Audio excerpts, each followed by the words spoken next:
Hello everybody, welcome back to my sewing channel. My name is Marie and I love to sew and craft and just anything cozy. Today I want to talk to you about my colder weather sewing plans and inspiration. I love autumn and autumn is truly in full swing. We have all the falling leaves, the weather is moody. You might notice during the video that the light changes a lot because there's lots of clouds, but also a beautiful autumn light. Winter is slowly creeping in and I want to make some sewing plans. I have a bunch of fabrics here. These are the fabrics that we're working with today. I will go through them and talk to you about what I have planned for them. Some of them are already pretty clear in my mind. Some of them I'm still umming and ahhing a little bit. I'm not quite sure about. Now, you might think it's a bit strange to make plans when the season is already in full swing, but there's a good reason for it. The first one is that autumn kind of just arrived all of a sudden and I was wholly unprepared.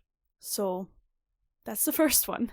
And the second one, and let's go with that one, I kind of feel like because I've been sewing for a few years now and especially for autumn and winter, I have quite a lot of handmade clothing. I kind of wanted to wait and see which items I actually wear, what I might need, or what I have lacking in my wardrobe.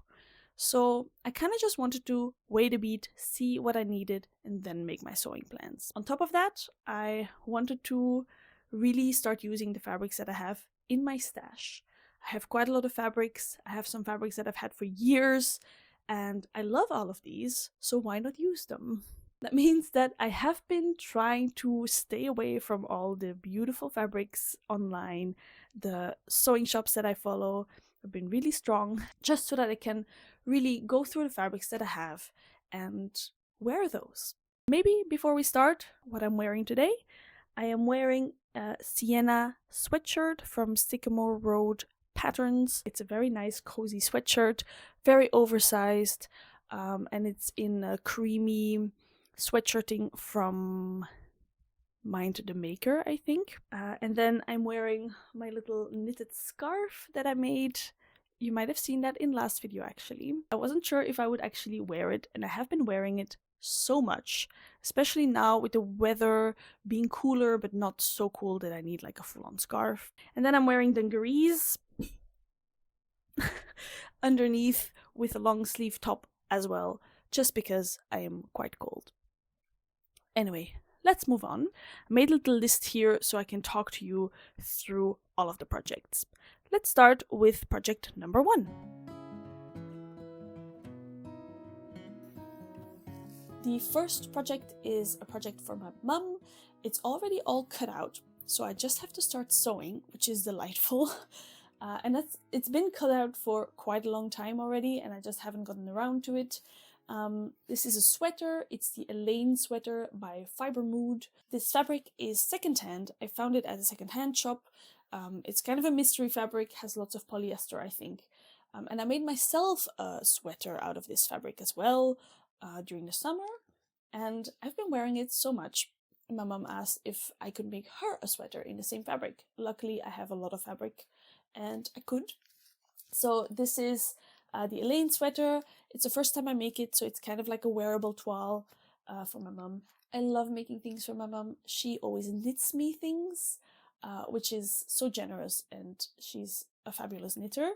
And I love making her things because I know that she appreciates it so much, and it's always very nice to look for fabrics together, look for patterns together. So I'm very excited to make this, and I don't think it would take me that long. So hopefully this can be done in just a few weeks. I will, by the way, put timestamps below so you can switch through the projects that you find interesting, and all the information about fabrics, patterns, measurements will be down below, so check that out if you're interested for any more information. Just so you know. As I said, I kind of lived with my wardrobe for a few months to see what else I was missing, and something that I'm missing are just basic tops, some long sleeve and some short sleeve tops. And I have a few fabrics in my stash that I could use for that. So the first fabric that I had in mind for just a basic top is this one. It's a stripy navy blue and white.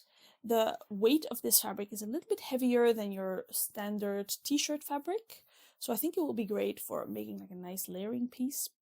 It's beautiful quality. I got this from Chat sur un Fil. I kind of thought about making a polo shirt or something from this. I could make just a normal long sleeve top, which I know I will love because I wear stripes all the time.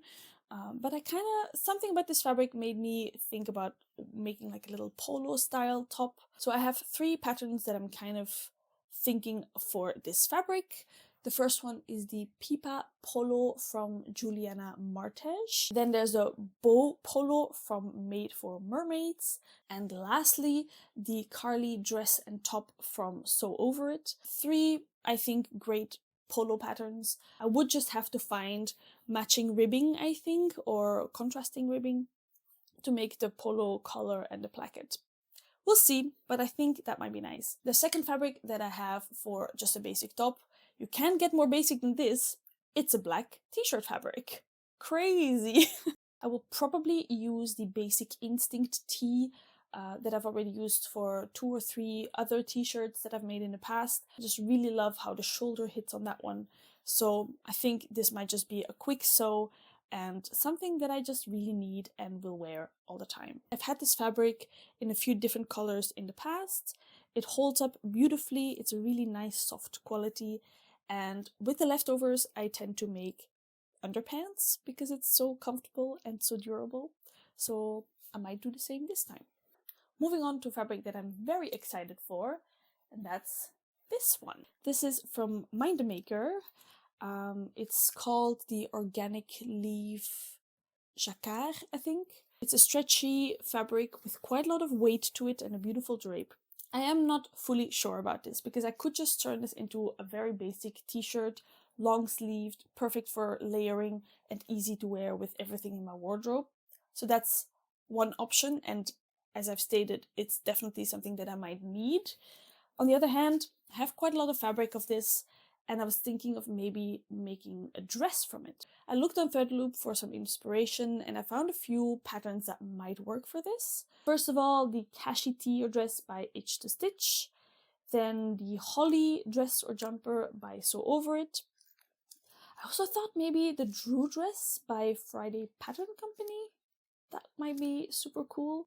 And then a few from Fibre Mood, the Trish dress, the Cara jumper, or the Alexa dress. So as you see, I have a lot of options. I have not decided yet, but I really would love to make this into something that I can finally wear. If you have any suggestions of patterns for any of the fabrics that I'm showing to you, let me know below. I am always open for suggestions. And as you can hear from my explanation, I am not fully set on any of these patterns yet.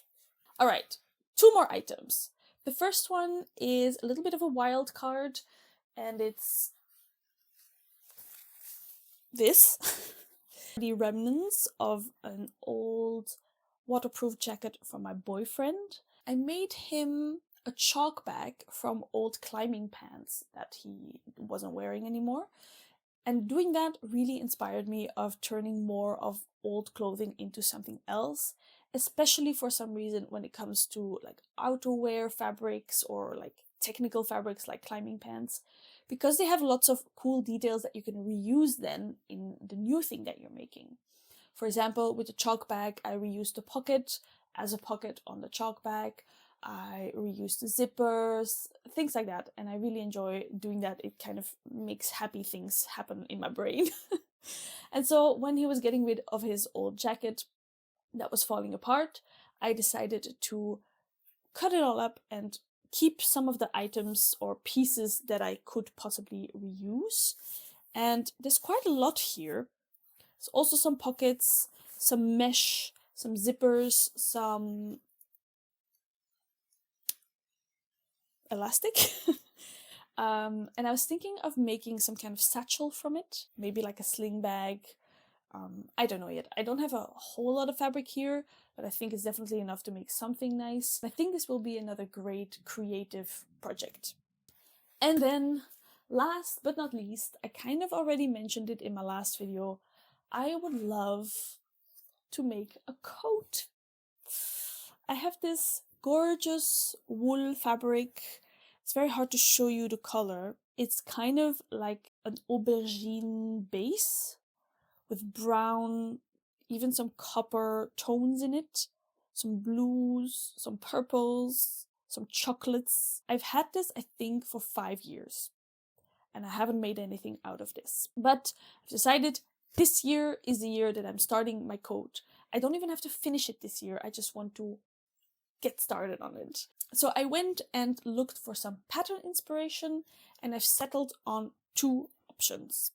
The first option is the Bella Loves Patterns Traveler coat, which is gorgeous. I'm losing my ability to speak.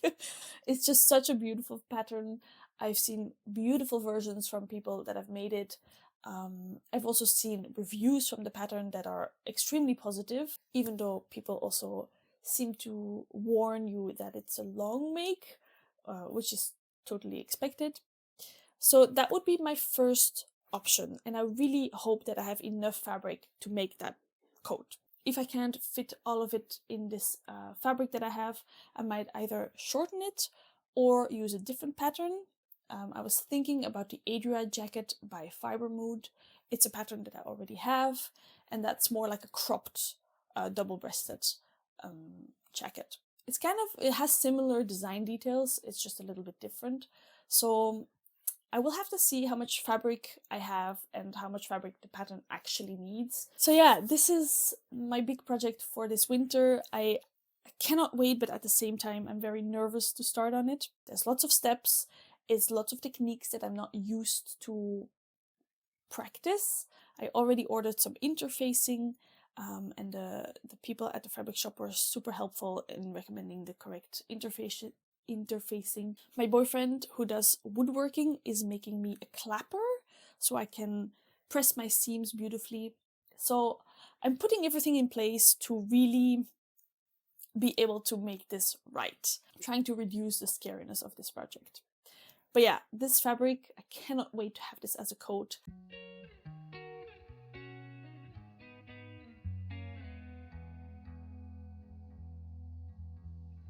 Alright, that was it. These are the 6 projects that I have in mind right now. Some quick and easy makes, some much more involved, scary makes. So I think this will be a good balance for the coming months. I hope this was interesting to you, that maybe it gave you some sewing inspiration. I hope you're enjoying autumn and looking forward to the colder season ahead. I definitely am. Let me know if you have any suggestions for patterns down below, or send me a message. I'm always keen to hear what other people are making or thinking when they see fabrics. If you're interested in seeing what I end up making with all of these fabrics, you can head on over to my Threadloop account, where I keep track of all of my makes with like pattern information, modifications, thoughts, things like that. You can always check that out, and you can always subscribe to this channel if you want to see more. Thanks a lot for watching. I hope you get some making in, and I hope to see you soon. Goodbye!